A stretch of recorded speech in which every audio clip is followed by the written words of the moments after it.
বিসমিল্লাহির রহমানির রহিম। আজকের টাঙ্গাইল জেলা কর্তৃক আয়োজিত আজকের এই নির্বাচনী জনসভার সম্মানিত সভাপতি, মঞ্চে উপস্থিত দানশীষের প্রার্থী এবং নেতৃবৃন্দ, আমার সামনে উপস্থিত প্রিয় টাঙ্গাইল জেলাবাসী, আসসালামু আলাইকুম। আসসালামু আলাইকুম। কেমন আছেন আপনারা? আলহামদুলিল্লাহ, আমি আছি মোটামুটি আলহামদুলিল্লাহ। শরীরটা বেশি ভালো না, আছি আলহামদুলিল্লাহ। আচ্ছা প্রিয় ভাই বোনেরা, এই যে আপনারা এখানে হাজার লক্ষ মানুষ আজ যে এখানে একত্রিত হয়েছেন, কেন একত্রিত হয়েছেন?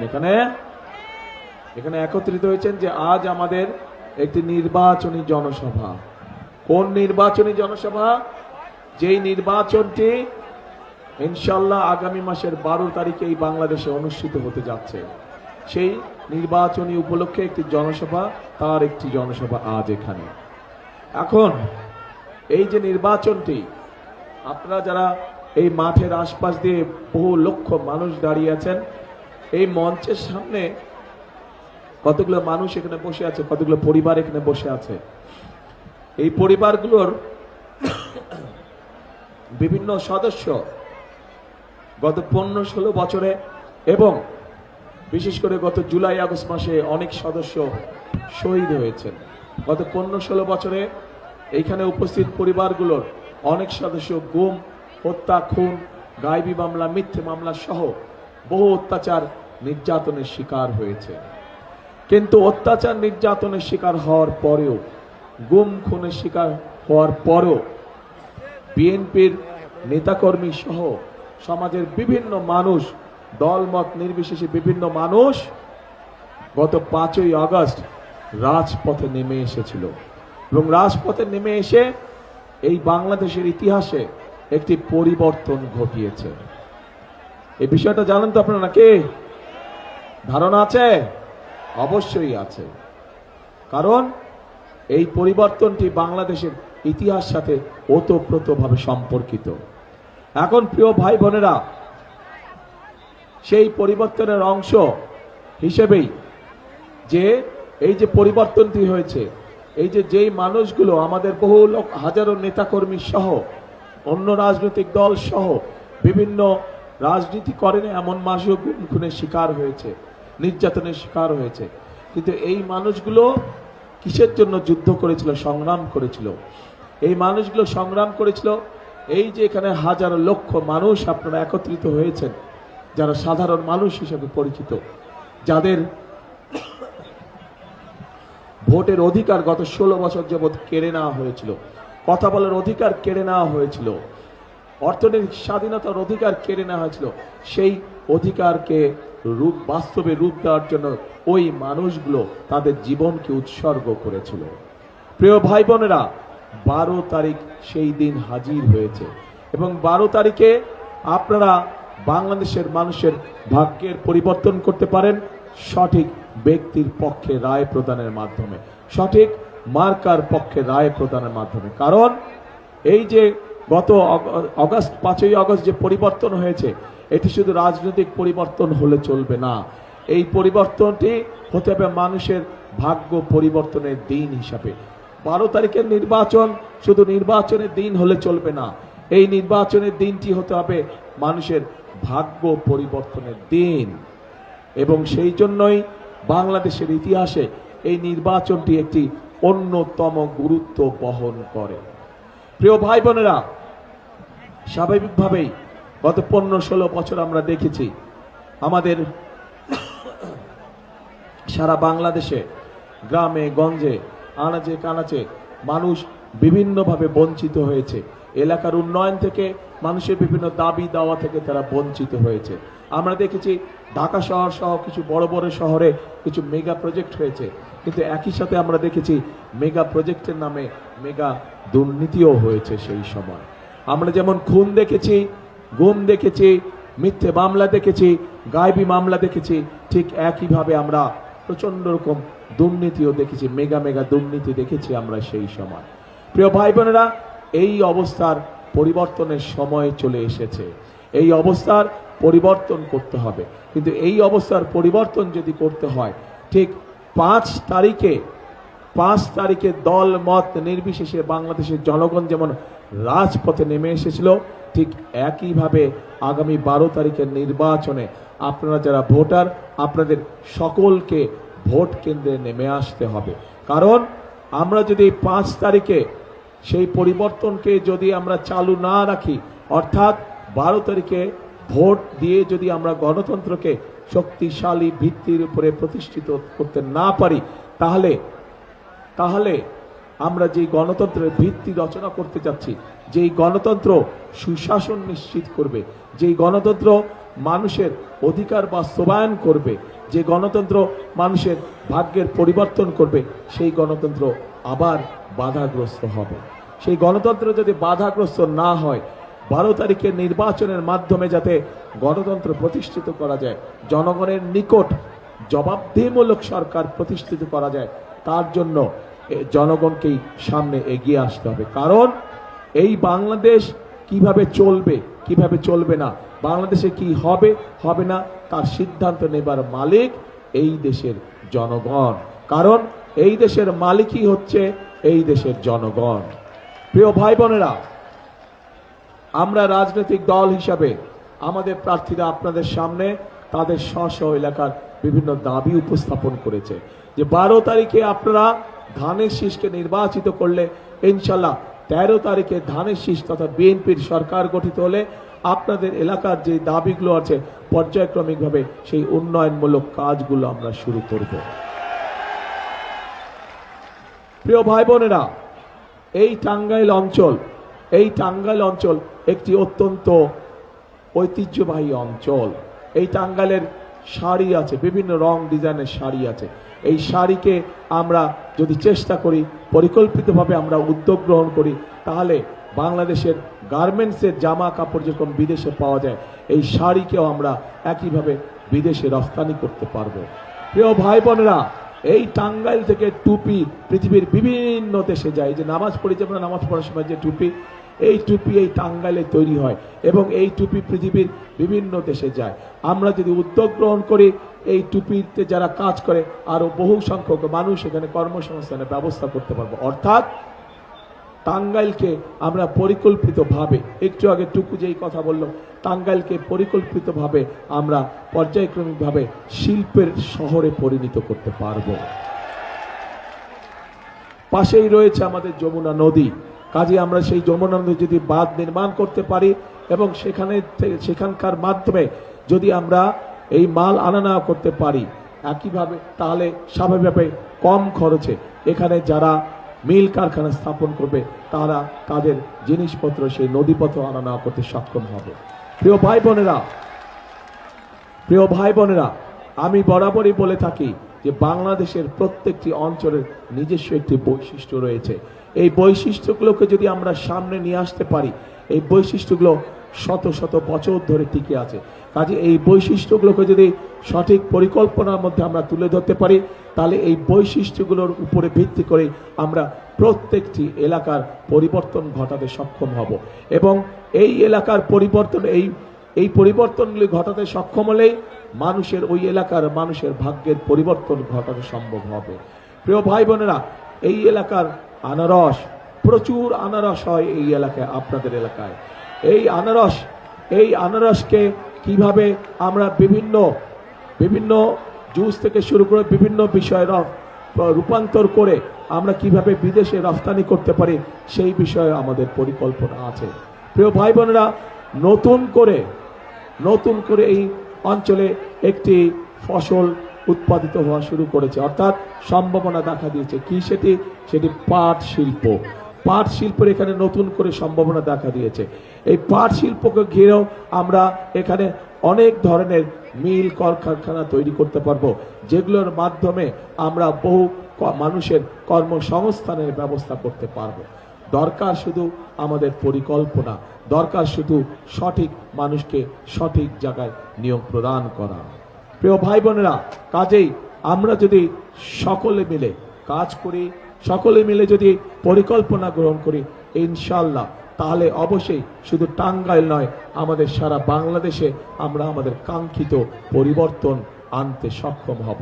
কিন্তু এই পরিবর্তন যদি আনতে হয় তাহলে অবশ্যই এই দেশের মালিক যারা, মালিক কারা এই দেশে বলেন তো? জনগণ। কাজে এই দেশের মালিককে আমাদের সাথে থাকতে হবে, কারণ মালিক ছাড়া তো কোনো কাজ করা যাবে না। মালিক ছাড়া কোনো কাজ করা যায়? মালিক ছাড়া কোনো কাজ করা যায় না। কাজে এই দেশের মালিক আপনারা যদি বিএনপির পাশে থাকেন, এই দেশের মালিক জনগণ আপনারা যদি বিএনপিকে সমর্থন দেন, এই দেশের মালিক জনগণ আপনারা যদি বিএনপিকে সামনে এগিয়ে দেন, তাহলে ইনশাল্লাহ বিএনপি ধীরে ধীরে এই দেশের মানুষের ভাগ্যের পরিবর্তন ঘটাতে সক্ষম হবে। প্রিয় ভাই বোনেরা, কাজেই আজ আমাদের সামনে সময় এসেছে, আমাদের সামনে আজকে সময় এসেছে। আমরা আন্দোলন করেছি, আমরা সংগ্রাম করেছি, আমরা অত্যাচার নির্যাতন শুরু করেছি, আমরা আমাদের বহু সহকর্মীকে আমাদের মধ্যে থেকে হারিয়েছি।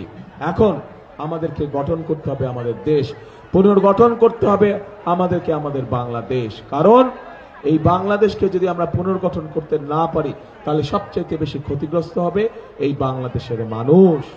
কাজেই বাংলাদেশের মানুষের ভাগ্যের পরিবর্তন করতে হলে অবশ্যই এই দেশের আমাদেরকে কঠোর পরিশ্রম করতে হবে, এবং এই পরিশ্রম করতে হবে আমাদেরকে ঐক্যবদ্ধভাবে। তাহলেই একমাত্র আমরা মানুষের ভাগ্যের পরিবর্তন করতে পারবো, দেশের ভাগ্যের পরিবর্তনের সাথে সাথে। প্রিয় ভাই বোনরা, আপনারা যদি নিজেরাও চিন্তা করে দেখেন, এর আগেও যতবার বিএনপি দেশ পরিচালনার দায়িত্বে ছিল ততবারই কোনো না কোনো ভাবে বিভিন্ন এলাকায় উন্নয়নমূলক কর্মকাণ্ড গঠিত হয়েছে। আপনাদের এলাকার হাসপাতালগুলোতে কাজ শুরু হয়েছিল, আপনাদের স্কুল কলেজগুলোকে মেরামত করা হয়েছিল, নতুন স্কুল কলেজ তৈরি হয়েছিল, গ্রামে গঞ্জে রাস্তাঘাট তৈরি করা হয়েছিল। কাজেই প্রিয় ভাইনেরা, আমাদের যদি সেই রাজনীতির ধারা আবার চালু করতে হয়, একই সাথে যদি নতুন পরিকল্পনার মাধ্যমে এলাকা এবং এলাকার মানুষের ভাগ্যের পরিবর্তন করতে হয়, তাহলে আমরা যেরকম আমাদের পরিকল্পনার কথা আপনাদের সামনে তুলে ধরেছি, আপনাদেরকেও তাহলে একই রকমের পরিকল্পনা গ্রহণ করতে হবে। এবার আমি আপনাদের কাছে জানতে চাইব,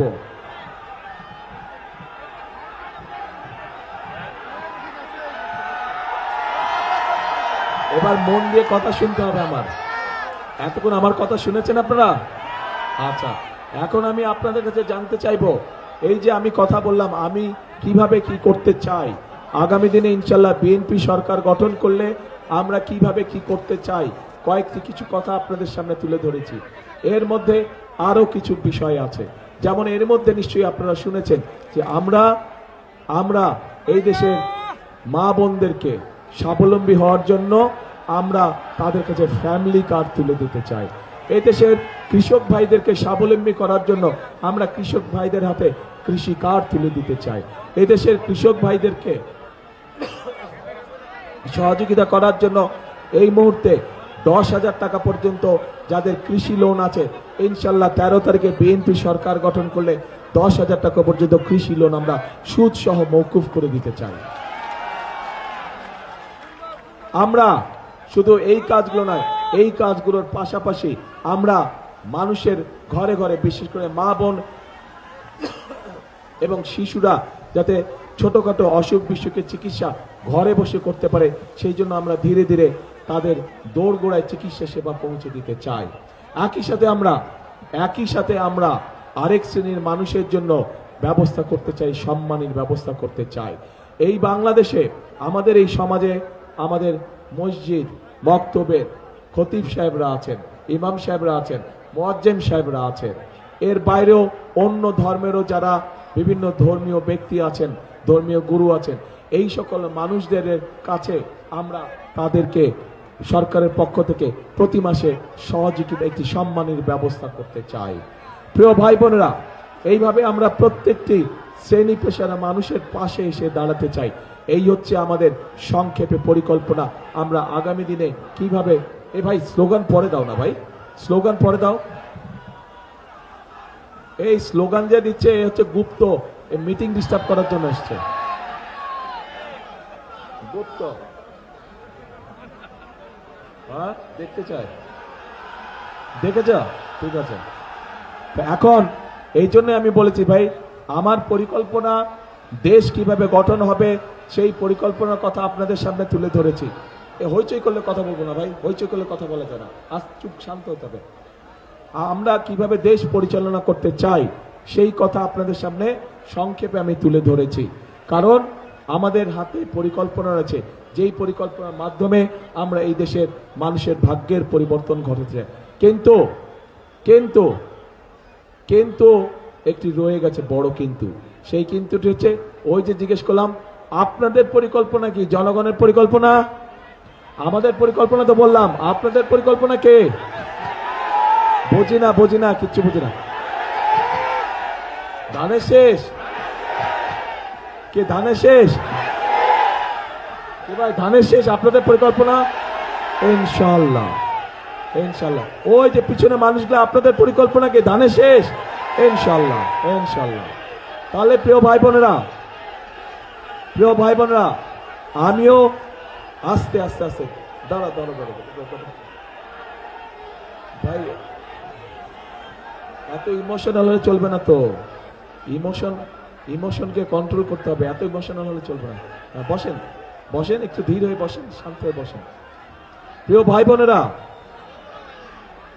বিষয় হচ্ছে আমাদেরকে যেই মানুষগুলো তাদের জীবনের মূল্য দিয়ে আমাদেরকে আজকে স্বাধীন করে দিয়ে গেছে, যেই মানুষগুলো তাদের জীবন উৎসর্গ করে আমাদেরকে আজকে কথা বলার সুযোগ দিয়ে গেছে, যেই মানুষগুলো তাদের জীবন উৎসর্গ করে আজ আমাদেরকে এমন একটি পরিবেশ দিয়ে গেছে যেখানে আমরা দেশ গড়ার কাজ শুরু করতে পারবো। কাজেই আমাদেরকে অবশ্যই খুব সতর্ক এবং সঠিকভাবে এই সময়কে ব্যবহার করতে হবে, যাতে করে আবার কেউ এসে বাংলাদেশের মানুষের ভোটের অধিকারকে কেড়ে নিতে না পারে, বাংলাদেশের মানুষের কথা বলার অধিকার কেড়ে নিতে না পারে। প্রিয় ভাই বোনেরা, আগামী দিন হচ্ছে দেশ গড়ার দিন, আগামী দিন হচ্ছে দেশ গড়ার রাজনীতি, আগামী দিন হচ্ছে মানুষের ভাগ্য বদল করার দিন, আগামী দিন হচ্ছে মানুষের শুভ দিন শুরু হবে আগামী দিন। কাজেই আমরা যদি সকলে ঐক্যবদ্ধ থাকি, আমরা যদি সকলে সতর্ক থাকি, তাহলে আমাদের এই অধিকার কেউ কেড়ে নিতে পারবে না ইনশাআল্লাহ। প্রিয় ভাই বোনেরা, সেজন্যই আপনাদের সকলের কাছে আমার আহ্বান থাকবে যে এখনো কোন মহল চেষ্টা করছে যে কিভাবে ভোটকে বিভিন্নভাবে বাধাগ্রস্ত করা যায়। তাদের বিভিন্ন লোকজন গিয়ে, বিশেষ করে যারা মা বোন আছে, তাদেরকে গিয়ে বিভিন্নভাবে তাদের ওই এনআইডি নাম্বার নেওয়ার চেষ্টা করছে, তাদের বিকাশ নাম্বার নেওয়ার চেষ্টা করছে, এইভাবে করে তাদেরকে বিভ্রান্ত করার চেষ্টা করছে। আপনারা যারা মা বোনরা আজকে এখানে উপস্থিত আছেন, ভাইয়েরা যারা উপস্থিত আছেন, আপনারা আপনাদের ঘরে গিয়ে এরকম যদি কোনো ঘটনা হয়ে থাকে সেই ব্যাপারে মা বোনদেরকে আপনারা সতর্ক করবেন, আপনারা মুরব্বীদেরকে সতর্ক করবেন যে যারা ভোটের আগে এইসব অনৈতিক কাজ করতে পারে, তারা যদি সুযোগ পায় কিভাবে তারা দেশকে বিক্রি করে দিবে, এই বিষয়ে তাদেরকে সতর্ক করতে হবে। প্রিয় ভাই বোনরা, এইবার কিন্তু ভোটের দিন যে শুধু ভোট দিতে যাব বলে ধীরে সুস্থে যাব, তা করলে কিন্তু ক্ষতির সম্মুখীন হতে হবে। আমাদেরকে ভোট দেওয়ার প্রস্তুতি গ্রহণ করতে হবে। ভোট দিতে যে যাবেন সকালবেলায় ভোট কেন্দ্রে, এটার প্রস্তুতি গ্রহণ করতে হবে আগের দিন থেকে এই প্রস্তুতি গ্রহণ করতে হবে, যাতে আপনার ভোটে অন্য কেউ আপনার নাম দিয়ে সিল মেরে না আসতে পারে। এই ব্যাপারে সতর্ক থাকতে হবে এবং যার যার এলাকার ভোট কেন্দ্র, সেই ভোট কেন্দ্রে আপনাদের সতর্ক দৃষ্টি রাখতে হবে, যাতে যারা যারা ভোট দিতে চাচ্ছে, যারা ভোটার, অবশ্যই তাদের ভোট দেবার অধিকার আছে, কিন্তু সঠিক লোকটা ভোট দিচ্ছে নাকি অন্য কোনো এলাকা থেকে এসে তার নাম দিয়ে কেউ ভোট দিচ্ছে, এই ব্যাপারে আপনাদেরকে সতর্ক থাকতে হবে। আমরা স্বৈরাচারের সময় আমরা দেখেছিলাম, বিশেষ করে মা বোনদের যেই ভোটের কেন্দ্র থাকে সেখানে আমরা দেখেছিলাম যে মা বোনদের লাইন থাকে, কিন্তু সেই লাইন আর এগোয় না, আধা ঘন্টা হয়ে যায়, 1 ঘন্টা হয়ে যায়, 1.5 ঘন্টা হয়ে যায়, লাইন ওই জায়গায় থাকে, কিন্তু দূরের থেকে দেখলে মানে আহা কি সুন্দর, কত বড় লাইন, কত মানুষ ভোট দিচ্ছে। কাজেই এই ব্যাপারে আপনাদেরকে সতর্ক থাকতে হবে। ভোটার অবশ্যই ভোট দিবে যার যার ভোট কেন্দ্রে, কিন্তু সতর্ক থাকতে হবে যে সেই ভোট কেন্দ্রে যে ভোট দিচ্ছে সে সত্যিকার ভাবে সেই ভোট কেন্দ্রের ভোটার কিনা। বিশেষ করে মা বোনরা এই পাশে আছেন, আপনাদেরকে এই দায়িত্বটা বেশি করে পালন করতে হবে। প্রিয় ভাই বোনেরা, ভোটের দিন সকাল সকাল যেতে হবে আপনাদেরকে, পারবেন? আপনার সারা জীবনের যে রাজনীতির অধিকার সেটিকে যদি প্রতিষ্ঠিত করতে হয়, একদিন আপনাকে সকাল সকাল একটু বের হতে হবে, একদিন আপনাকে একটু সকাল সকাল কষ্ট করে ভোট কেন্দ্রে যেতে হবে। যে সকল মুসলমান ভাইরা আছে তারা দরকার হলে ভোট যার যার স্ব ভোট কেন্দ্রের সামনে গিয়ে জামাত আদায় করবেন। অন্য ধর্মের ভাই বোন যারা আছেন তাদেরকে আপনারা দরকার হলে সাথে নিয়ে যাবেন, তারা ওখানে গিয়ে তাদের যে সকালের যে ধর্মীয় যেগুলো অনুশাসন থাকে সেগুলো তারা দরকার হলে সেখানে পালন করলেন। কিন্তু ভোট দেওয়া যখন শুরু হবে সাথে সাথে তার আগে সুন্দর করে লাইন দিয়ে দাঁড়িয়ে যাবেন, যাতে ভোট কেন্দ্রের কাজ শুরু হওয়া মাত্রই আপনারা সুন্দরভাবে ভোট দিতে কাজ শুরু করতে পারেন। এবং শুধু ভোট দিয়ে চলে আসলেই হবে না, ভোট দিয়ে চলে আসলে হবে না, কি করতে হবে? হ্যাঁ, চুলায় যখন ভাত চড়ান, ভাত চড়ে গিয়ে বাড়ি চলে যান, বাইরে চলে যান, তা তো করেন না। দেখেন না একটু পরপরে সে টিপে টিপে যে ভাত হইল কিনা। কাজে বুঝে শুনে আসতে হবে, ভোট যে যাতে অন্যদিকে না চলে যায়। বাক্স দেখাবে খালি আর দিবে ভরা, আবার দেখাবে ভরা দিবে খালি, এইসব চলবে না, এই ব্যাপারে সতর্ক থাকতে হবে। 2008 সালেও আমরা দেখেছি যে বাক্সের ম্যাজিক দেখানো হয়েছিল, করে রেজাল্ট পাল্টে দিয়েছে। এবার যাতে করতে না পারে এই ব্যাপারে আপনাদেরকে সতর্ক থাকতে হবে। ঠিক আছে প্রিয় ভাই বোনেরা, তাহলে আসুন আজকের এই নির্বাচনী জনসভায় হয়তো আমি আপনাদেরকে অনেক কথা বলতে পারতাম, যারা নির্বাচনী প্রতিপক্ষ আছে তাদের সম্পর্কে অনেক কথা বলতে পারতাম, কিন্তু প্রতিপক্ষ সম্পর্কে যদি আমি বকাবকি করি তাতে আপনাদের কি লাভ হবে? আপনাদের কোনো লাভ হবে? আপনাদের কোনো লাভ হবে না। বরং আপনাদের হক হচ্ছে যে আমরা যারা নির্বাচন করছি, যেই রাজনৈতিক দলকে নির্বাচন করছে, তারা দেশের জন্য, দেশের জনগণের জন্য কি করবে সেটি আপনাদের সামনে পরিষ্কার করে তুলে ধরা। একটি রাজনৈতিক দলের এটাই হচ্ছে কাজ, যে জনগণের জন্য তারা আগামী দিনে সুযোগ পেলে, আগামী দিনে সেই সময় পেলে তারা কি কি কাজ করবে সেটাই তুলে ধরা। প্রিয় ভাই বোনেরা, আজকে আমি আপনাদের সামনে সেই কথাগুলি সংক্ষেপে তুলে ধরার চেষ্টা করেছি। পরিকল্পনা সব আপনাদের সামনে, বাস্তবায়নের শক্তিও সব আপনাদের সামনে। অর্থাৎ আপনারা ধানের শীষকে বিজয় করলে 12 তারিখে, 13 তারিখ থেকে ইনশাল্লাহ বিএনপি বা ধানের শীষ দেশের মানুষের ভাগ্য পরিবর্তনের জন্য যে পরিকল্পনাগুলো করে রেখেছে সেগুলোর কাজ ইনশাল্লাহ আমরা 13 তারিখ থেকে শুরু করব। প্রিয় ভাই বোনরা, বক্তব্য শেষ করে দিব। বক্তব্য শেষ করার আগে একটি কথা দিয়ে আমি শেষ করতে চাই, যে কথাটা আমি সব সময় সব জায়গায় বলে থাকি। সেই কথাটি হচ্ছে, আমরা সবসময় শহীদ জিয়া বিশ্বাস করতেন, দেশনেত্রী খালেদা জিয়া বিশ্বাস করতেন, আমিও একই কথা বিশ্বাস করি। সেই কথাটি হচ্ছে দেশ এবং জনগণকে নিয়ে, কারণ এই দেশই আমাদের শেষ ঠিকানা, এই দেশই আমাদের প্রথম ঠিকানা। সেজন্য এই কথাটি বলি, করব কাজ, করব কাজ, কি ভাই, করব কাজ, করব দেশ। সবার আগে কি ভাই, ওই যে পিছনে সবার আগে বাংলাদেশ। এই দেশ কারো কোনো একটি দলের না, এই দেশ কারো ব্যক্তিগত না, এই দেশ, এই দেশের লক্ষ কোটি মানুষের দেশ। এটা এই দেশের মানুষ, এই দেশের মালিক, এই দেশের কোটি জনগণ। কাজেই সবার আগে বাংলাদেশ। আসুন, আমাদের আগামী দিনের রাজনীতি হবে মানুষের ভাগ্য পরিবর্তনের রাজনীতি, আগামী দিনের রাজনীতি হবে দেশের উন্নয়নের রাজনীতি। আল্লাহ হাফেজ। বাংলাদেশ জিন্দাবাদ, বাংলাদেশ জাতীয়তাবাদী দল জিন্দাবাদ।